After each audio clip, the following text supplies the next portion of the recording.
मुक्तिधाम में प्रबंधन की बड़ी लापरवाही सामने आई है।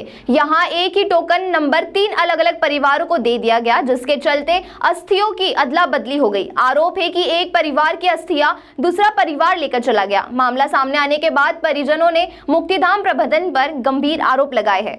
बता दें कि इंदौर के गुरुशंकर नगर के रहने वाले मदनलाल विश्वकर्मा का 6 मार्च को अंतिम संस्कार पंचकुइया मुक्तिधाम में किया गया था। वहीं जब शनिवार को उनके परिजन अस्थियां लेने पहुंचे तो वहां उनकी अस्थियां नहीं मिली, जिसके बाद जांच करने पर पता चला कि मुक्तिधाम प्रबंधन ने टोकन नंबर 13 3 अलग-अलग परिवारों को जारी कर दिया था, जिससे भारी गलतफहमी हो गई, जिसमें मदनलाल विश्वकर्मा के बेटे और अन्य परिजनों ने रजिस्टर्ड में दर्ज जानकारी के आधार पर उस परिवार से संपर्क किया जो अस्थियां लेकर गए थे।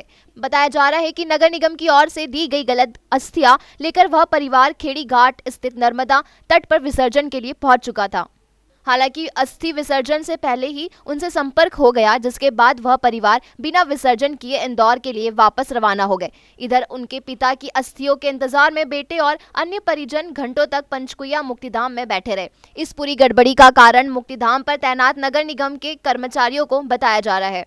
मामले में पीड़ित पक्षों ने पुलिस में किसी प्रकार की शिकायत नहीं की है। वहीं पुलिस का कहना है कि अगर मामले में कोई शिकायत आती है तो कार्रवाई की जाएगी। देखिए, अभी तक थाने पर इसकी कोई कंप्लेंट नहीं की गई है। बस को ये मुक्तिधाम में एक डायल 112 का एक इवेंट आया था, तो 112 मौके पर वहाँ पर गई है और इस संबंध में अगर कोई भी इस तरह की कोई भी पक्ष कंप्लेंट करता है तो उसमें तदनुसार वैधानिक कार्रवाई की जाएगी। का क्या नाम है? और जैसा कि मैंने बताया, अभी फिलहाल जैसा कि एफआरयू इवेंट आया था, कोई मदनलाल विश्वकर्मा है जिनकी डेथ हुई थी और उनका अंतिम संस्कार पंचकुइया मुक्तिधाम में किया गया था और उनकी अस्थियां जो हैं वो परिवर्तित हो गई हैं, बदल गई हैं किसी